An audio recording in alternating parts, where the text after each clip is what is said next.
Hi, everyone. My name is Les Velez, and welcome to the OPUS interview series. OPUS, the Organization for Paranormal Understanding and Support, is a 501c3 nonprofit organization founded in 1994. Our mission, simply put, is to help people having paranormal experiences. And as it turns out, most of the experiences that we've been dealing with are related to abduction, contact type of experiences with aliens. So I'm the co-founder and chairman, and for more information about OPUS, you can go to our website, which is opusnetwork.org. So I'm very happy to have with me today Matthew Roberts. Matthew is a former U.S. Navy service member and author of a book called Initiated: UAP, Dreams, Depression, Delusions, Shadow People, Psychosis, Sleep Paralysis, and Pandemics. Matthew spent 16 years in the U.S. Navy as a cryptological technician and analyst. He was stationed on board the USS Theodore Roosevelt in 2015 during the now infamous Gimbal event. In March of 2017, he transferred to the Office of Naval Intelligence as an analyst with the Nimitz Operational Intelligence Center, which is the birthplace of the now public UAP task force. While working at the Office of Naval Intelligence, he began having follow-on experiences with the phenomena, which he documents in his book, Initiated. As a result of his experiences, he decided to end his 16-year career in naval intelligence, and in March of 2020 or 2020.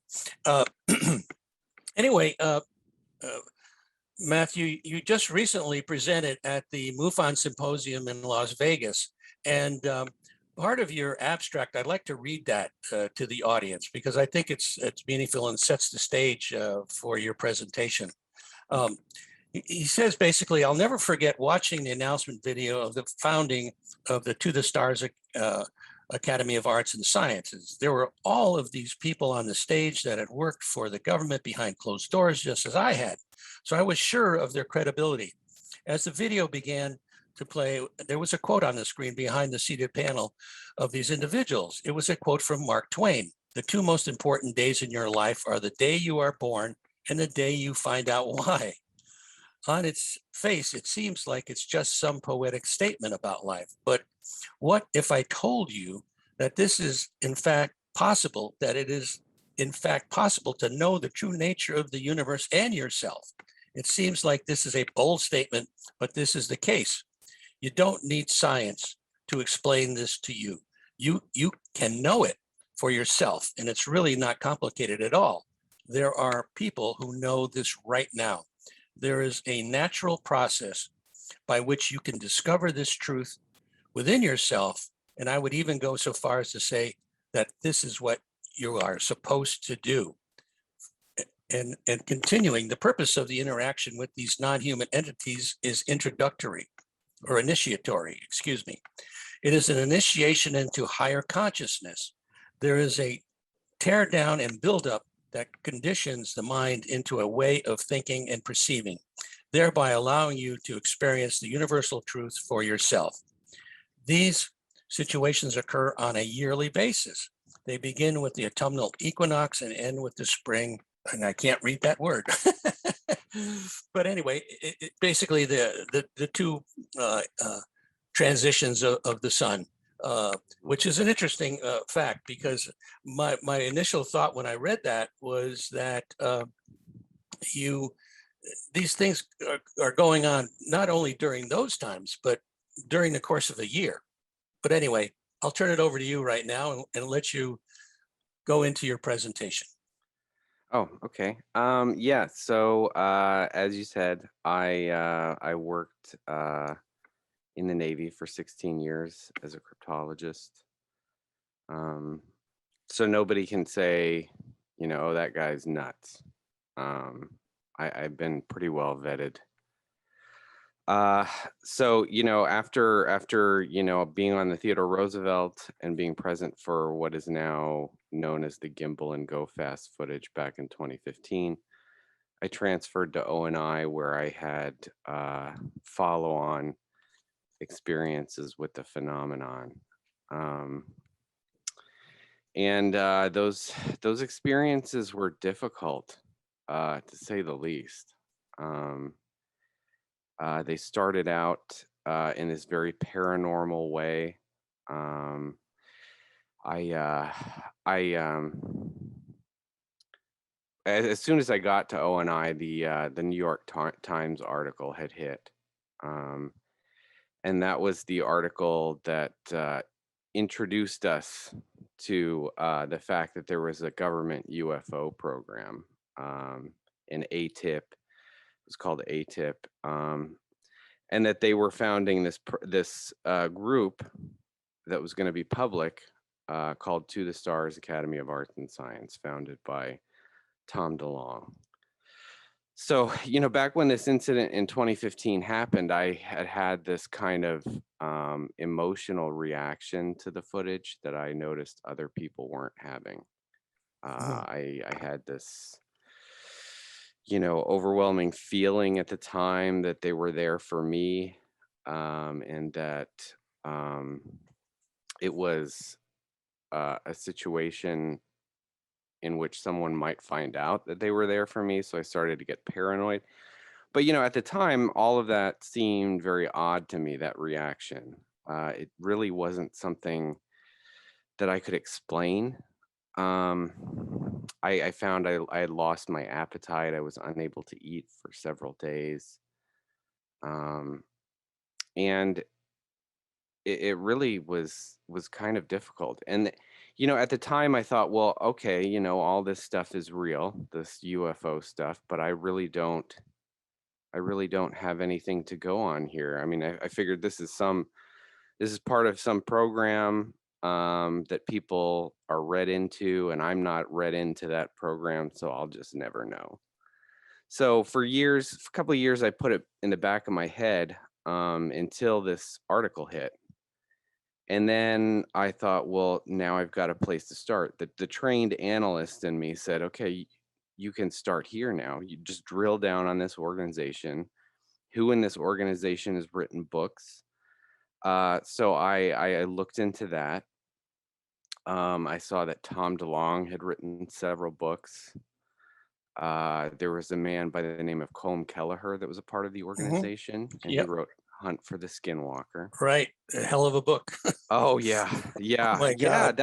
That was for me, that was like, that book was kind of the really just the eye opener for me in terms of, it explains how it seems like almost everything paranormal is also involved in this experience, because it talks about all these creepy things that happen on Skinwalker Portals. Ranch. Yeah. Portals opening up, creatures coming through.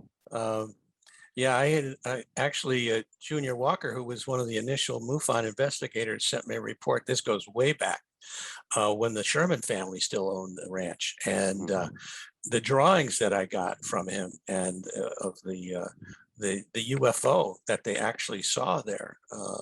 Very different than a lot of what you probably see nowadays, but still quite amazing. Yeah. So anyway, sorry to interject. Oh, it's fine. Yeah. So, I finally had a place to start now. I had something to drill down to, something to look into to try and understand what was happening here. So, I read Tom DeLonge's books. I read some Jacques Vallée because he had written the introduction to a couple of Tom DeLonge's books. I read Hunt for the Skinwalker.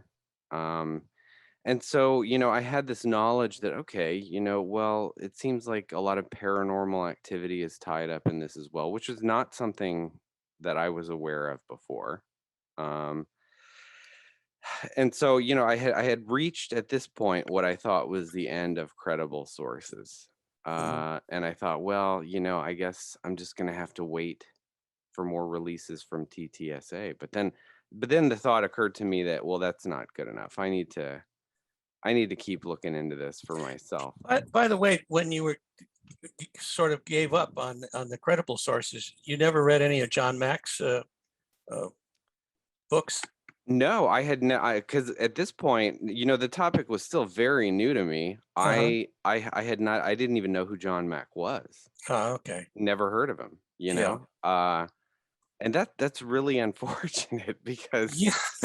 he had a lot of good stuff, and he was the head of psychology at Harvard. I mean, he was a credible guy, Absolutely. And that's part of the problem with this Yeah, phenomena is the fact that um, when people start having these experiences, you don't know where to turn.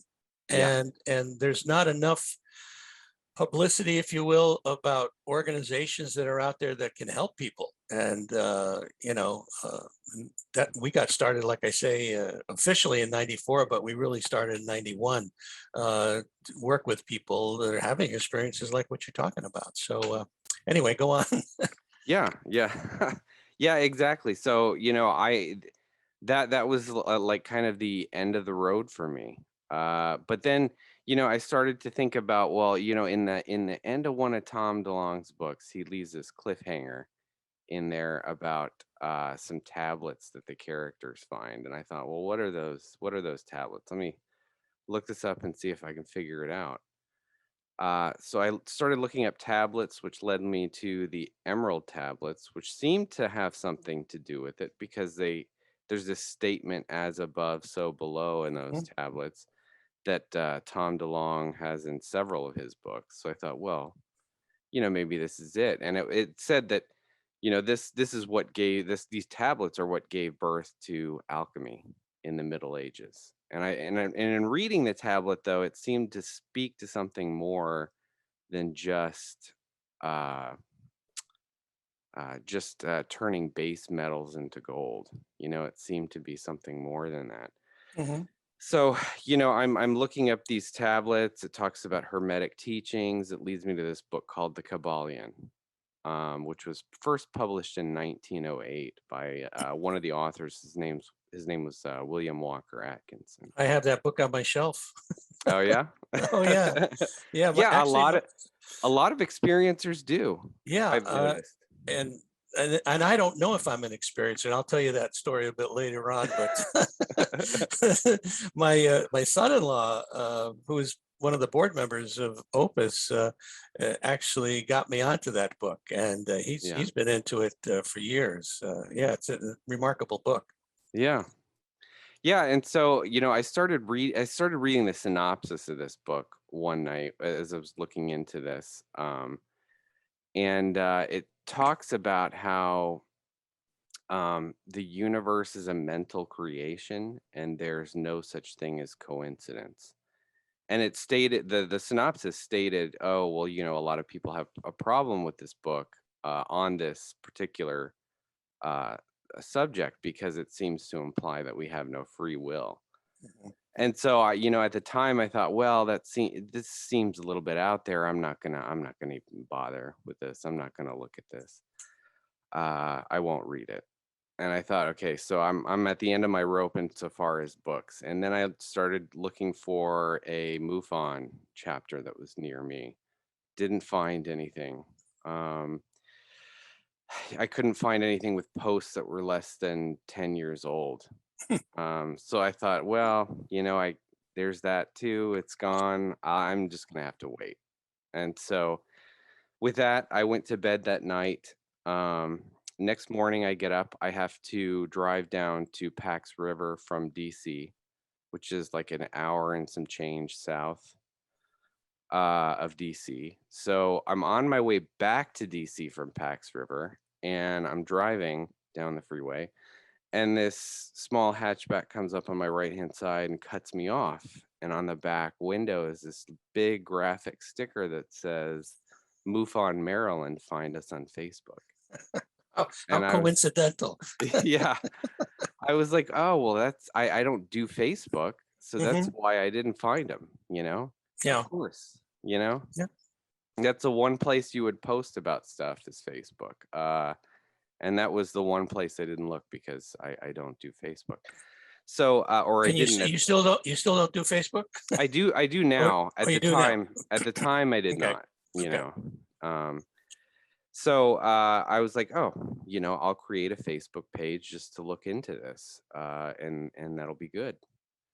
And just then I was passing this Hobby Lobby on the right. There was a Hobby Lobby off the freeway.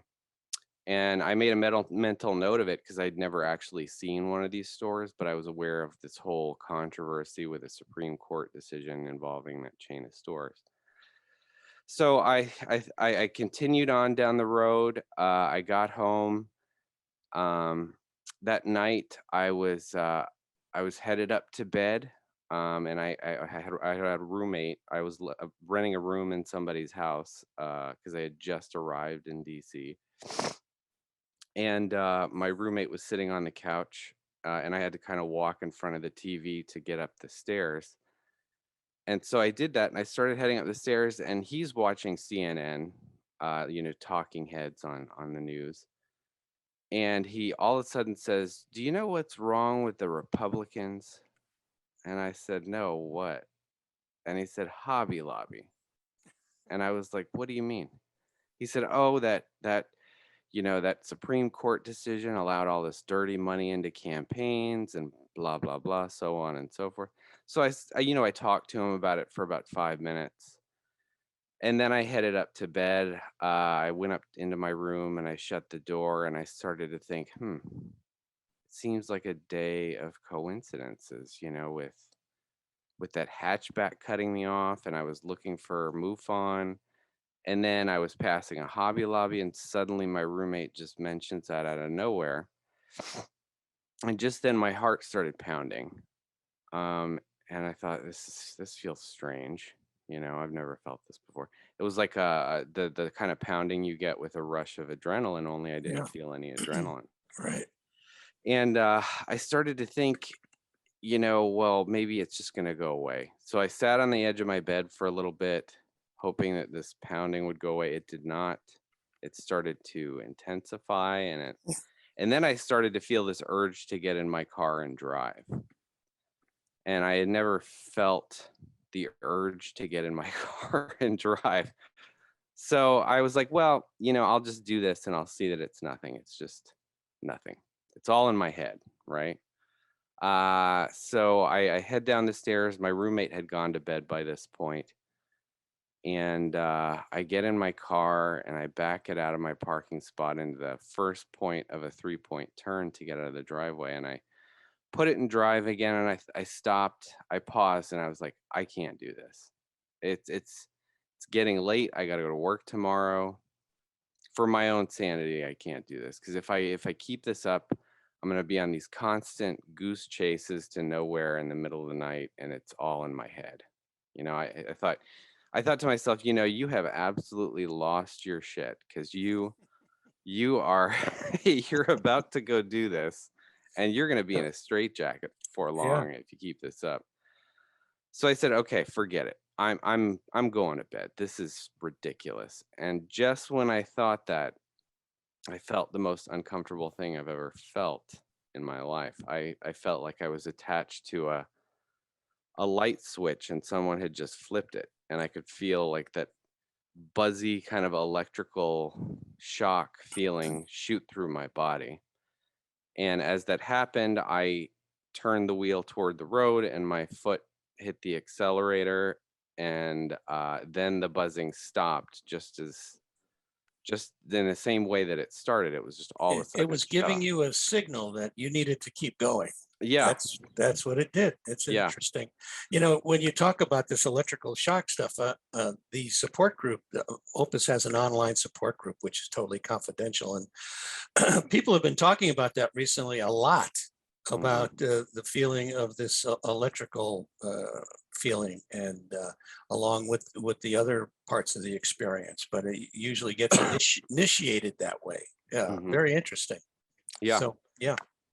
Yeah, I at the time I didn't really. I do remember having read it in some of Jacques Vallée's books, but to experience that, in fact, is quite another. It's one thing to read about it; it's another thing when it's happening to you. Absolutely. So, it shuts off, and I slam on the brakes, and at this point, I'm in a panic. because now I know it's not just in my head. You know, I've never been able to induce the feeling of electrical shock in my body before. So Have you ever heard the terminology Kundalini awakening? yes, I have. Okay. Yeah, that's possibly some of that is going on right there. Yeah, could be. Yeah. Hmm. And so I thought, well, okay, I'm gonna go. You know, I just don't want to get shocked again. So so I head down the road, and I didn't know where I was going. I figured I was heading for the Maryland 5 South. So I'm on Allentown Road, and there's this gas station just before the Maryland 5 South. So I pull in there to grab a drink because I don't know how long it's gonna take. So a Mountain Dew is my choice of beverage. So I pull in there, and I park at one of the pumps, and then all of a sudden this sense of urgency comes up again, and my heart starts pounding, and I thought, oh God, you know, what's this? And then this feeling washed over me that whatever I was made to leave the house for was going to happen right here at this gas station. So now I'm panicking because I'm thinking, what's going to happen at a gas station near the freeway in the middle of the night? Yeah, Nothing good. nothing good. No, I knew it was. So I'm thinking somebody's going to start shooting here. I thought, maybe is this where I'm going to die or something like that?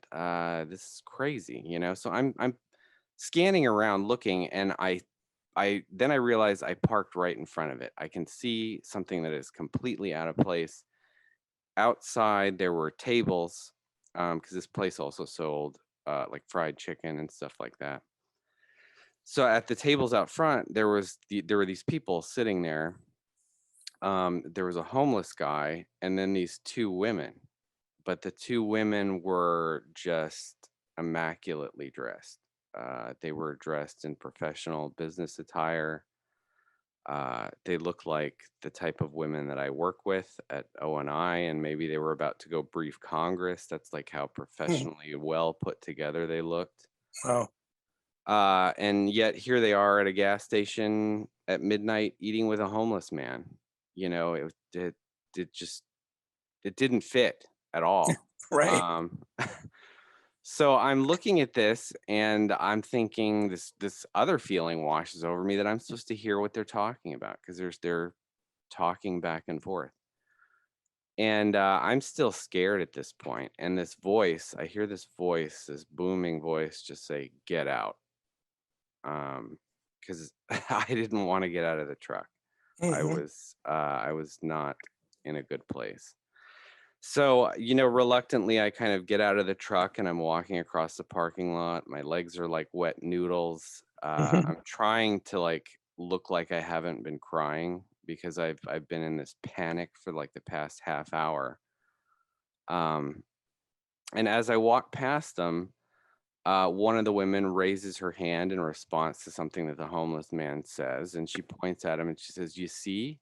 She says, "There's no such thing as coincidence. Everything happens for a reason." Oh, jeez. She says, "I never sit at places like this, but something told me to sit here tonight." And Hmm.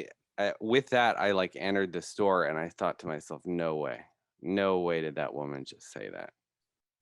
That is just all of the coincidences that led me to this gas station in the middle of the night, and that's what I'm gonna hear her say, you know. So, you know, I knew, okay, well, this all goes back to that book that Yeah. I had seen last night, The Kabbalion, because Mhm. that's exactly what it says. There's no such thing as coincidence, you know? So I was like, well, I guess I'm going to be reading that book, you know? And I did. The next day, I didn't read it initially. I find it actually, it's a lot easier to listen to. There's a recording on YouTube, a LibriVox recording by Andrea Fiore that I love. She just does a great job with reading the book, and it's free. It's online. All of this book is now in the public domain because it's so old, over 100 years. So yeah, I started reading it. It seemed a bit out there, but at the same time, I could not dismiss it because of the just crazy way by which I came to be reading this book. And there was even this passage in the book that says something like, when the student is ready for this knowledge, then so will this book come to you, such is the law. And I thought to myself, oh my gosh, what does that even mean? Yeah. Yeah. So I read it several times and I thought, well, okay, so maybe I'm entering something where something is trying to teach me something. So maybe I better pay attention. This is some kind of a learning experience for me, and I got to pay attention. So I thought, okay, I now that I've read the Kabbalah, I've gone over it several times. I think I kind of understand it, although I don't see those things yet, and I'm not dismissing them out of hand. Mhm. I'm ready for more experiences from which I can learn, and that was nothing could have been farther from the truth because I was not in any way ready for what happened next. What happened next sent me into a panic.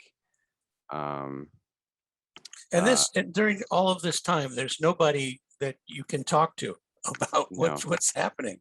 no. And that's got to be the most frustrating and terrifying thing that you could possibly go through, because Oh, yeah, absolutely. it's like you're thinking about, well, should I go to a psychologist and find out, or a psychiatrist, find out if I'm crazy? Do I have some psychopathology that's going on Yeah, that I at least that way maybe we can treat it. right, right. But and a lot of people that start to have these experiences, that's one of the first things they do. They do go to a psychiatrist or psychologist and tell them, and then they find out that they're perfectly sane.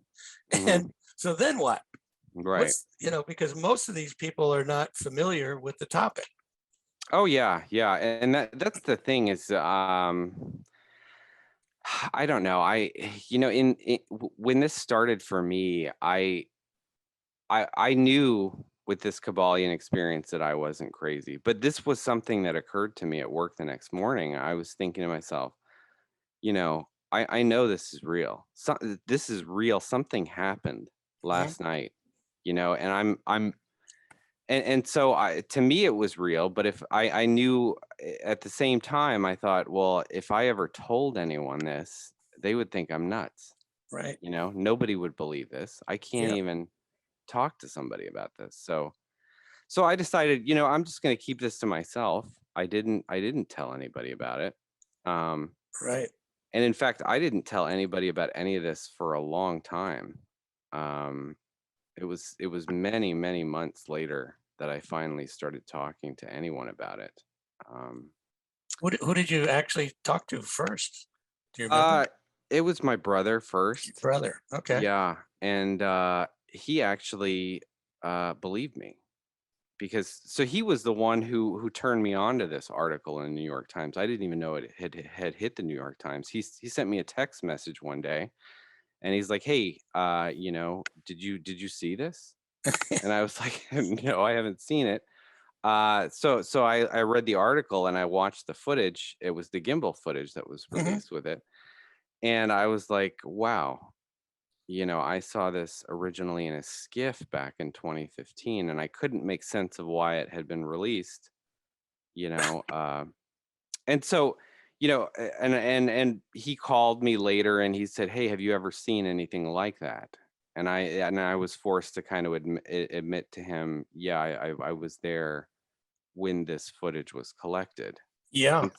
And so for him, Eyewitness. yeah, and so for him, okay, he's like, okay, this is real then, Mhm. because he knew what I did, and he knew where I worked. So he didn't doubt any of it. So when I started telling him about my experiences, he thankfully he believed me, and he thought, wow, this is amazing, you know. But I know that not everybody is that fortunate. True. Um, th- That is there very true. there are still people to this day that were in my life that are no longer in my life because they cannot accept the fact that this is happening. Yeah. And That's the unfortunate part about this, because you, yeah, a lot of times you can't talk to family members. You can't, talk to your religious leaders or whatever. If you're a religious person, they all have this unfortunate conscious dissonance about this whole topic, that they don't want to deal with it. They don't believe it until something happens to them. Then it's a whole nother story. Yeah. And I will say that, and that can be difficult. The fact that there will be people in your life who won't believe you. And there, what really got me is that there are people who would say, "Oh, I believe that you believe." Yeah. And that's almost just as insulting as saying, "I don't believe you." Right. Right. So, whatever you say is fine with me. It's okay. yeah. Yeah. And so, but the way I look at that is, if there's people who are made uncomfortable by that, well, that's their problem. It's not yours. That is their mental hang up to deal with. And that's fine. You go deal with it over there. That reminds me, when I first got started in this field, I felt that I should, proselytize and say, yes, the UFOs exist and the aliens exist. And then, I got to convince people. And then that didn't take me very long to realize it's not worth it. It's just not worth trying to go down that path at all. Yeah. I mean, there will be some people who just won't accept that because for whatever reason they have a mental hang up. They can't accept that. They're very much grounded in what they've always been told. And that's just the way some people are. Yeah, their worldview is very narrow, and they're very comfortable there. And the minute you go out beyond that, then it gets dicey, and then it gets shaky, and then that's when they back out. Yeah, exactly. So the next thing that happened when I said, okay, I'm ready for more experiences from which I can learn, I was asleep. This is when I first saw the first non-human entity in my room at night. This is like, be careful what you ask for. Yeah, right. So and keep in mind that I'm working at the Office of Naval Intelligence as this is happening. So don't let anybody tell you you're crazy. This is just I can tell you that I'm not crazy, and so I know you aren't either. But yeah, so I was laying in bed one night, and I felt something grab my arm just below my shoulder, and I woke up, and I was in my room. I was looking off to the left, and I could see the trim around my window. And then it started to go a little bit blurry. So I tried to raise my hands to my face to wipe the sleep out of my eyes. And they just kind of flopped there at my sides. And I was like, oh, I can't move. I'm paralyzed. And so I looked down, and I realized that the comforter that I sleep with over me was not over me. I was just there, unable to move, paralyzed. And I realized, oh yeah, I woke up because somebody grabbed my arm, and I can still feel them grabbing my arm. And I thought to myself, I should be terrified right now, but because there's someone in my room grabbing my arm, but I'm not. Yeah. These are the wacky situations that happen like that. I mean, it's like when people see something and extraordinary, and then they, at night, through their window, and then they immediately go back to bed. Yeah. It's like, yeah. Wait a minute. Yeah, that happens. And so, I kind of fought to turn my head to the right to see who was standing there. And I saw this shadow figure everything was out of focus at this point. I could see a torso, 2 arms, and a head kind of standing, leaning over me. And as I'm watching this, my room starts to light up in like this golden light from behind this entity. And then the light gets really super bright and blinding, and then it turns into just these concentrated rays of light coming out of its head, golden light. Yeah. And as I'm watching this, all of a sudden, it seems like a screen appears over the face of this entity standing over me, and it starts flipping through images of people that I know, and it stops on an image of an ex of mine from 20 years ago. And I remembered watching this and thinking to myself, what is going on? Because it seems so bizarre. Yeah. Have a face that changes, Yeah, constantly yeah. changing. Yeah, I mean, it Wow. seemed like maybe there was a tablet hanging there or some kind of technology over it. I don't know, but it didn't. I mean, there's no way you could have fooled me into thinking that it was that person. Right. Right. It Huh. was like a picture of them. Okay. So I fall back asleep, and then I start having this sexual dream of me and my ex from 20 years ago.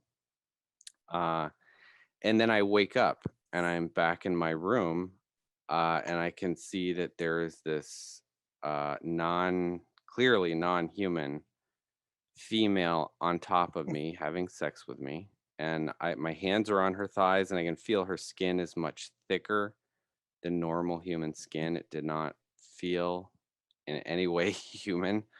And I thought to myself at the time, I can't believe this is happening. And I thought there's got to be some kind of like craft parked in the backyard right Yeah. now that she came here in, you know? And so like I go in and out of this dream state several times. I can see she's got blue skin, like a powder blue skin. It's not a Mhm. normal human skin tone. Right. Uh, and so this goes on in and out of it several times, and then I wake up in my bed the next morning, and I thought to myself, what was that all about? So during that period of time, so she was able to get you aroused. Yeah. hmm Yeah. Yeah. Well, I Okay. mean, obviously, when I was in that dream state with my Yeah. ex, Right. but then when I came out of it, it was like, well, this is not normal, and it was Yeah. kind of, so I was like in and out of that uh several times. Was there any indication in the bed at all of that sex had gone on, or there was nothing Uh to say that something had occurred? yeah, there was nothing that I could Mhm. see Mhm. that said anything. Okay. But of course, like I knew that that was real because I can tell the difference between when I'm dreaming and when I'm not. Mhm. Uh Mhm. and so this was definitely not a dream. Um I I I don't know how they are able to induce this sleep paralysis. Maybe it's a mental thing that they can get into your mind and kind of Yeah. induce that somehow. I don't know. Yeah. And so you believe you climaxed during this Yeah. sexual encounter? hmm Okay. Yeah. All right. Yeah. So I woke up in my bed the next morning, and I felt all of the usual things a person would feel. I felt like this was a violation, Mm. that it was ridiculous, and I couldn't believe it was happening. And it really drove home the fact that I also can't talk to anybody about this because people would be like, "Oh, it's just a dream. It was a vivid You dream." must have been super stressed out at that point. Oh yeah, yeah. Oh I my mean, God. this sent me into like just this really deep and severe depression, Oh yeah. I and can and imagine. I was terrified. I mean, Yeah. I slept with the light on. Hmm. I could no longer sleep in the dark as a 39-year-old man. Yeah. you know which Yeah. is it's crazy, but that's Yeah. how terrifying this is because you realize, well, they have free will to just do whatever they want. there's nobody that can stop them from doing this. It's not like I can call the police. The You don't know. police would put me in a straitjacket, Yeah, exactly. and they wouldn't believe it anyway. Right. Right. So there was nobody I could talk to about this. So yeah, I started to have this severe depression. There started to be all these paranormal things that happened around the house. I would wake up to the sound of like footsteps, or like footsteps outside my room, or like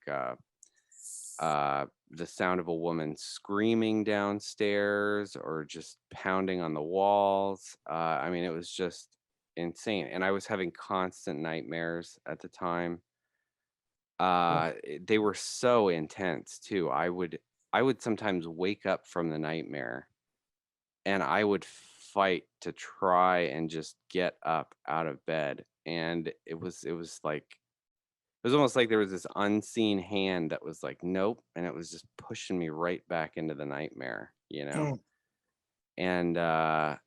And so I would go back into that same nightmare. I mean, they were so intense too that I would wake up just covered in sweat, and it looked like I had just been standing in a shower. Yeah. I woke up, and I remember one time I woke up and I looked back at my bed, and I could see like an outline of me in Yeah. sweat, like Sweat. on the bed, and Yeah. that Horrible. is, yeah, that's crazy. Horrible. Horrible. It's intense. Yeah. Oh my God. So yeah, and then on top of that, and this went on for months, and on top of all of that, I knew that they were taking me from my bed once or twice a week, and I Mhm. didn't know what they were doing to me. you know I would wake up with that familiar paralysis feeling. I would usually wake up laying on my right side, and I would see my comforter thrown off of me onto the floor. And then I would feel my body start sliding across the bed towards the wall as I'm drifting off back to sleep. I would fight it. I would try to fight it to Yeah. see Yeah. what's happening here. You But never you never got to the point where when you started drifting towards the wall that you actually went through the wall? no, But I'm Okay. I'm sure I did. Mhm. I mean, that was the only way out into the backyard, and it Yeah. would have been the quickest way, is right Yeah. through the wall back there. Right. Right. So I knew all of this was happening, and at times, like when I would wake up in these events of being taken, I would hear a female voice that would whisper to me, and it would say, "Shh, don't be afraid." Mhm. And I thought that was very bizarre, you know. Yeah. So yeah, after months of this, the depression was so severe that I would come home from work, and I would lay on the floor of my bedroom, curled up in a ball, crying, shaking, and shivering, and my teeth, so much so that my teeth were even chattering. It was almost like Wow. I had no control over it, Mhm. you Mhm. know. At this point, did you ever consider trying to find out more about what was going on through hypnosis or anything like that? I didn't. I didn't, because hypnosis to me was something at the time that I thought was kind of like this. My perception of it at the time was that Mhm. it was like a kind of quack Mhm. medicine, like Yeah. Sure. there's nothing to that. Right. Uh, and so th- for me, that was kind of out of the picture, because just because of my worldview at the time, Mhm. Mhm.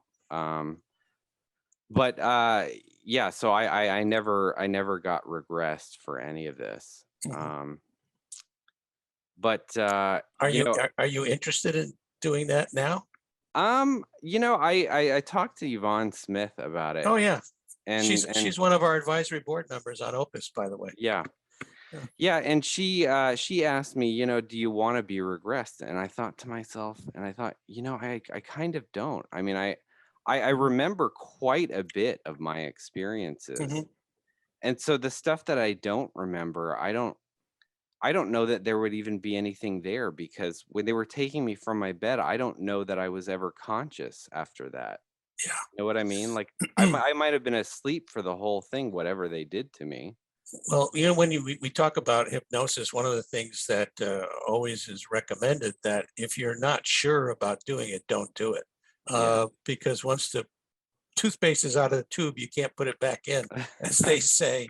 And so, if you're comfortable with where you are now with the experience, then it's probably a good place to leave it. But at some point, you may want to explore it a little bit further. But then you have to be damn well sure you want to do it, because you might Right. find out something you don't want to know. That's right. That's right. Yeah. Yeah. So, so my thought is, I don't really, there's so much that I do remember that I've kind of pieced some things together. And so Hmm. I don't really feel like it's necessary, Hmm. for me. Sure.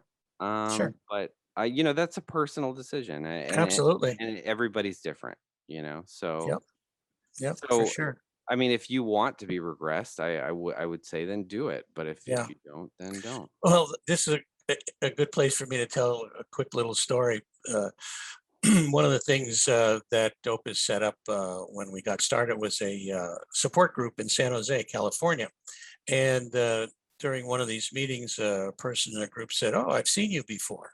And I said, "Where? At the MUFON conference or some UFO conference?" They said, "No, I saw you on board the craft." I said, "Really?" I said, "Okay." And I kind of blew it off. And it was probably a year and a half later that a totally different person in the support group says, "I've seen you before." I said, "Where?" UFO conference, grocery store. "Oh, no, no, no, no, no. You were sitting on this bench naked on board this craft and you were freaking out.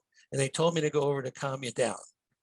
And so at that point, I said, "Okay, that's it. I'm going to go get regressed. I gotta find out, because I have no conscious recollection of this at all, none Yeah. whatsoever."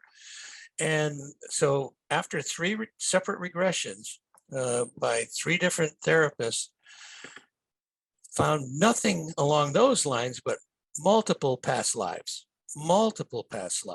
And I mean, I was a priest in Samaria. I was a ninja warrior. I was all kinds of different things. I was even a restaurant owner in Spain back in the 1800s or something like that.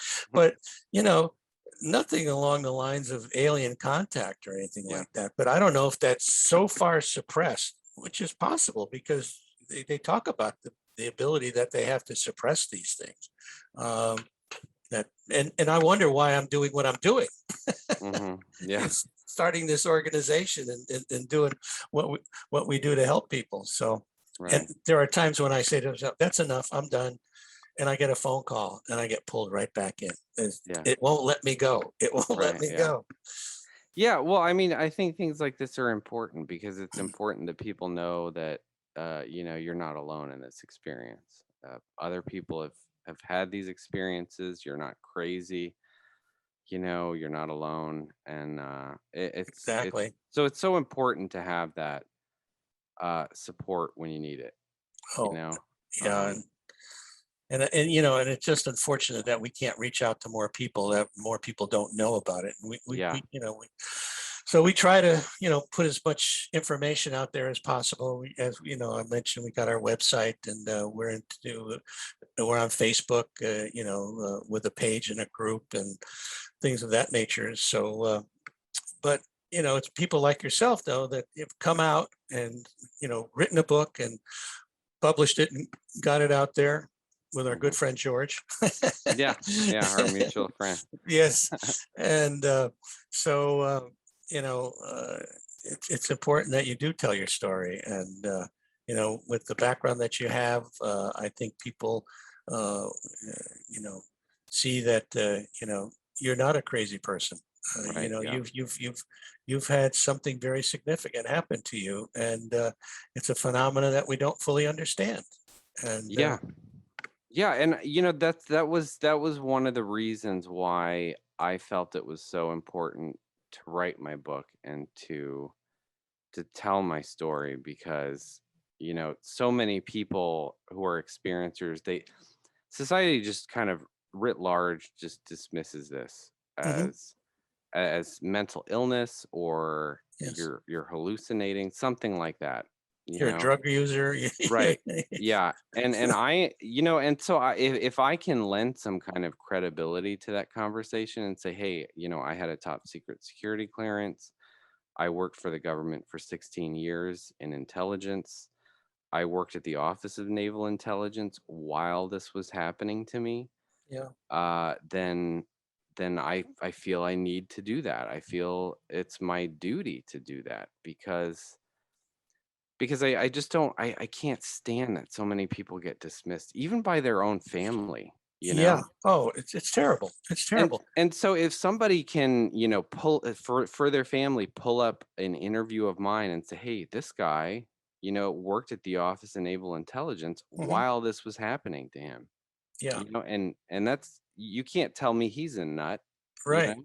Right.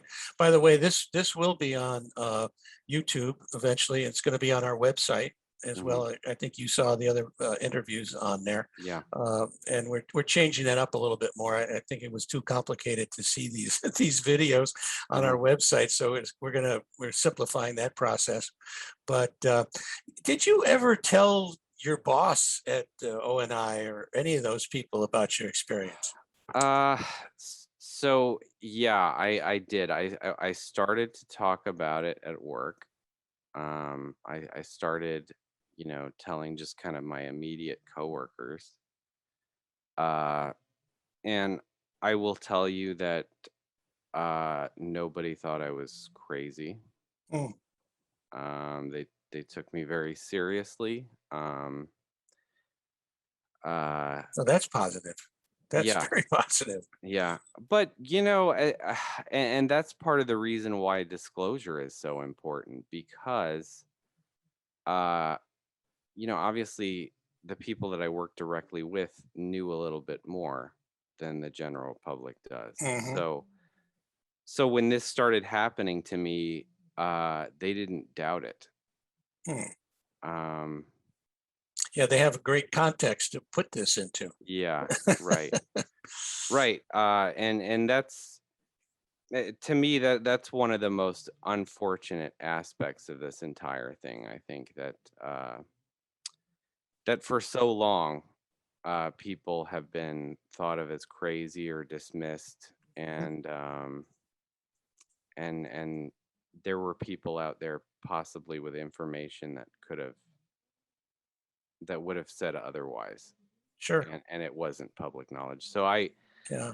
I uh I feel bad about that.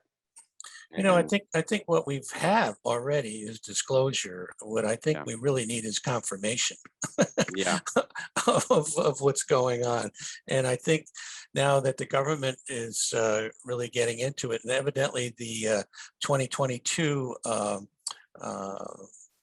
what is it, budget, the just act that the Intelligence Act of 2022 that is being written up, I guess, right now, has in it that there will be an official office set up yeah, to gather all information on this topic, which is great. That's a if, of course, if the bill passes and it gets included in it, and I'm sure it will, based yeah. on already what's been going on.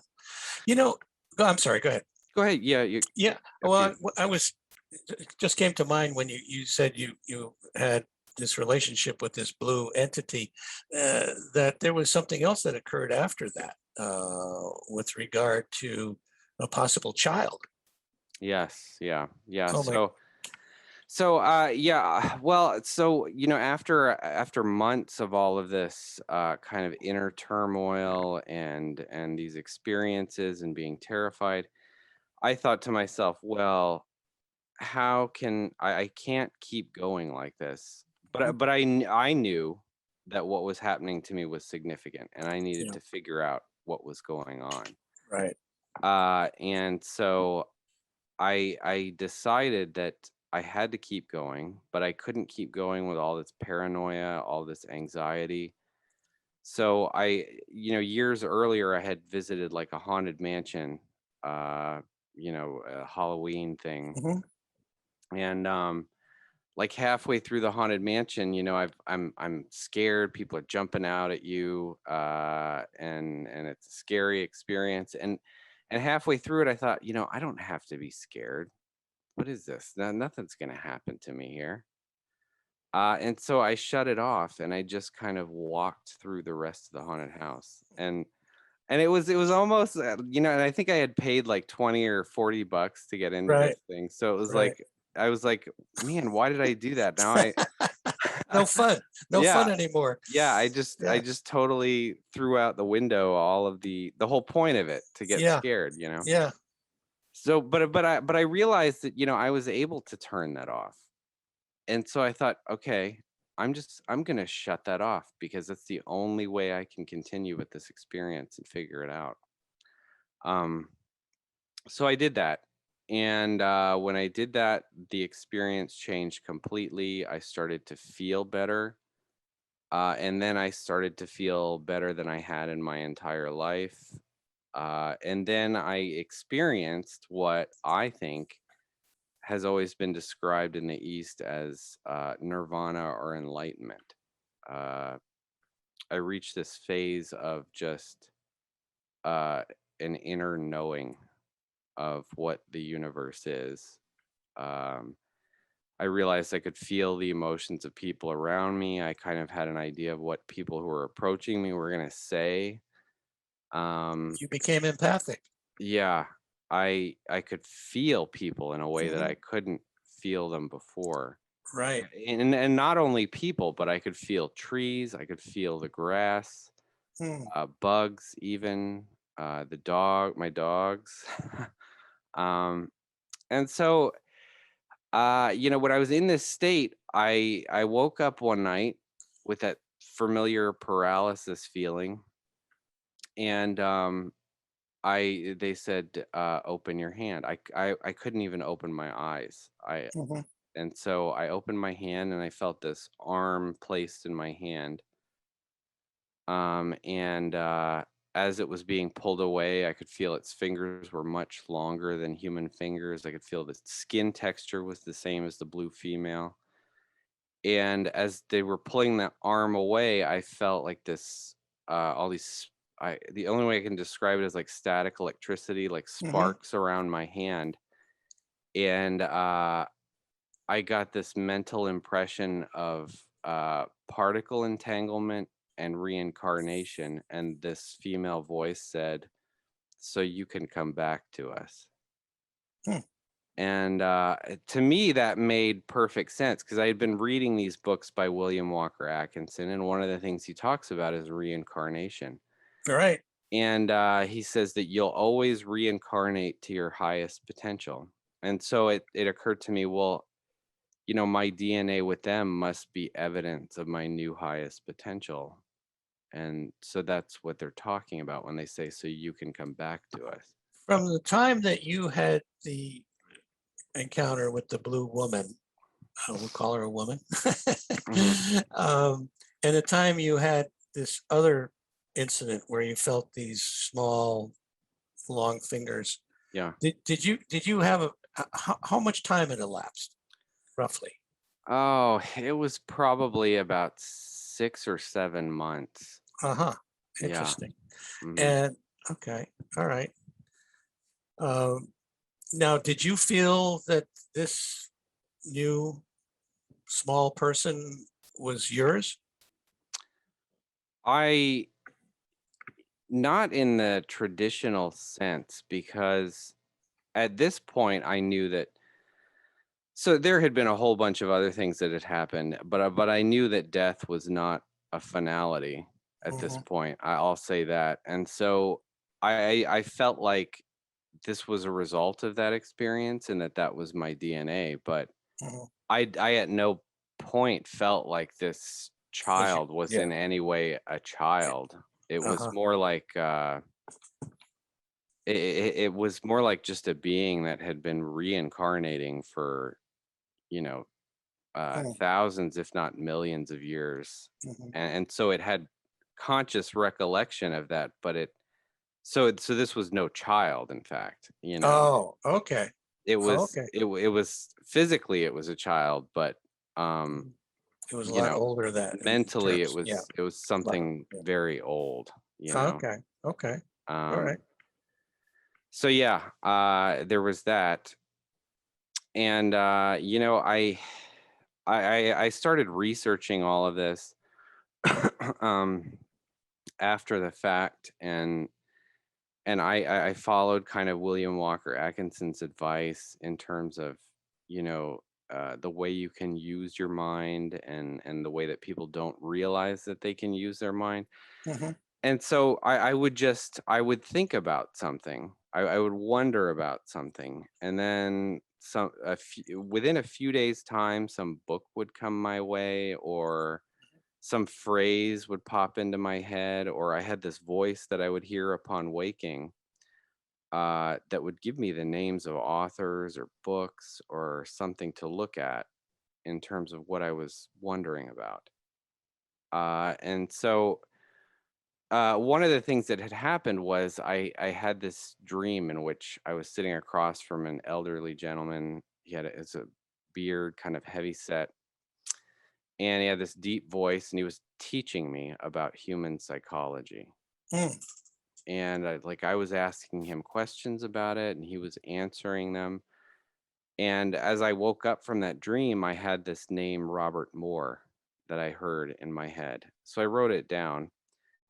And later I came home from work and I decided to look into this. I was like, who's this Robert Moore guy? And then I found some books written by a Dr.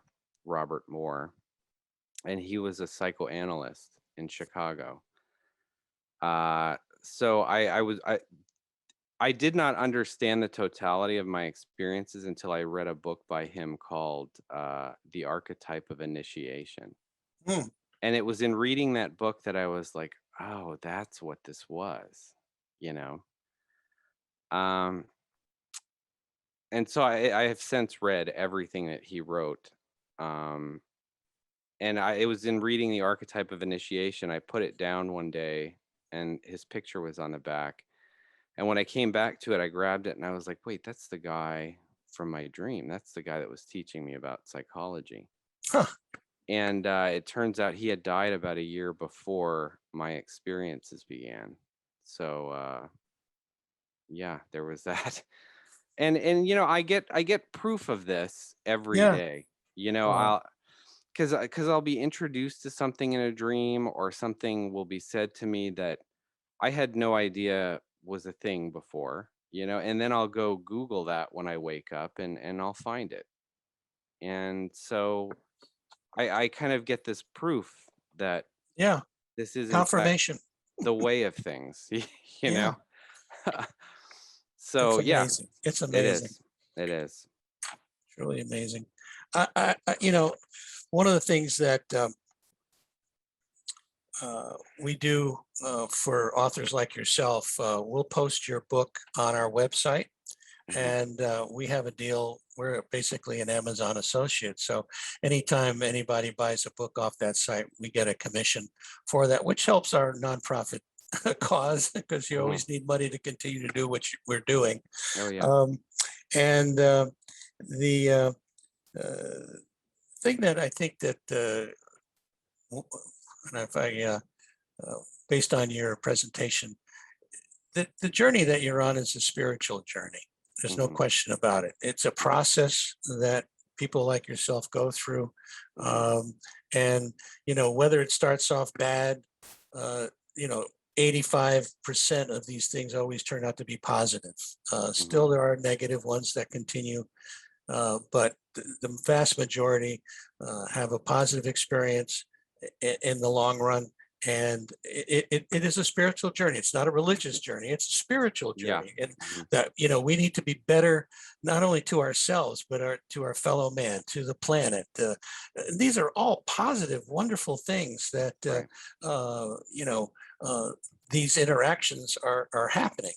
And so I want to thank you very, very much for joining me today, and I think this has been fascinating. Why don't you tell the listeners where they can get your book besides my website at opusnetwork.org? Well, it is available on Amazon, but if you get a portion of the commission, I would say get it off of Opus, Okay. because it's going to a good cause. Go through Opus. All right. All right. Well, anyway, this has been fascinating, and I'm glad I met you at the MUFON symposium, and Yeah. I hope you've been able to get some good feedback from that show, and I'm sure there's people yeah. going to be contacting you Yeah. and asking your opinion on these various topics, which I think are so important. Yeah. And I think it's the next step. We're talking about the nuts and bolts with this UAP stuff right now, but the bottom line is, who better to talk to than the person like yourself, the Yeah. experiencers that have contact. I think I don't know if I told you this, but I had a conversation with Nick Pope during the MUFON symposium, and his opening remarks were that he hoped that these UAPs were either Russian or Chinese because we could pick up the telephone and talk to them, That's right. but before something happened. Whereas with the aliens, you couldn't do that. And I told him, I said, you're missing the whole picture here.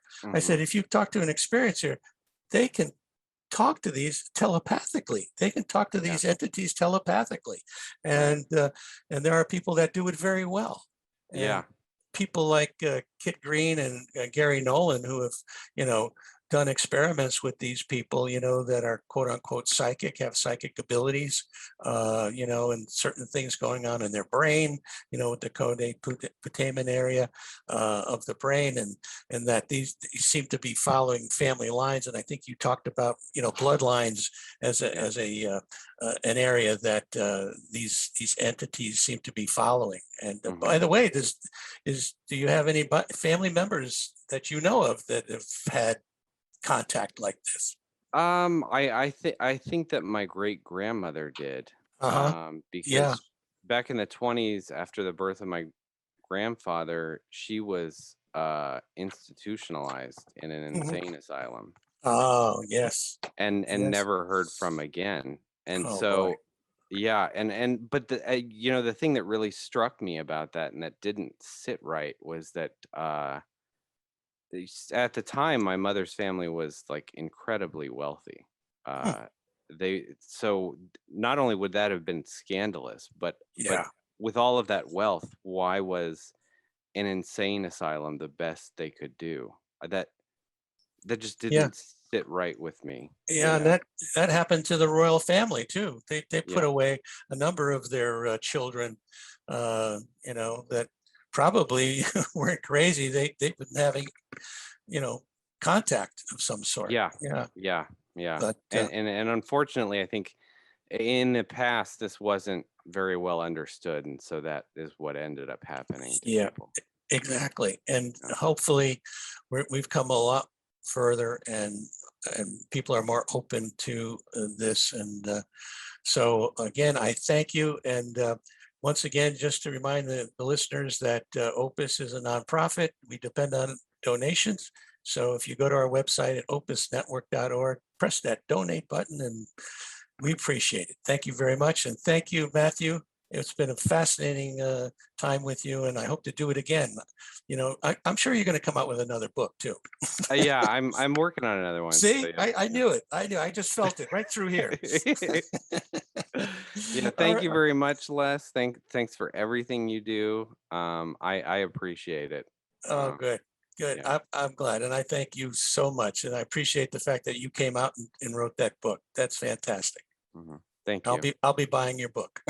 Okay, thank you, Les. Okay, take care. All right. Bye.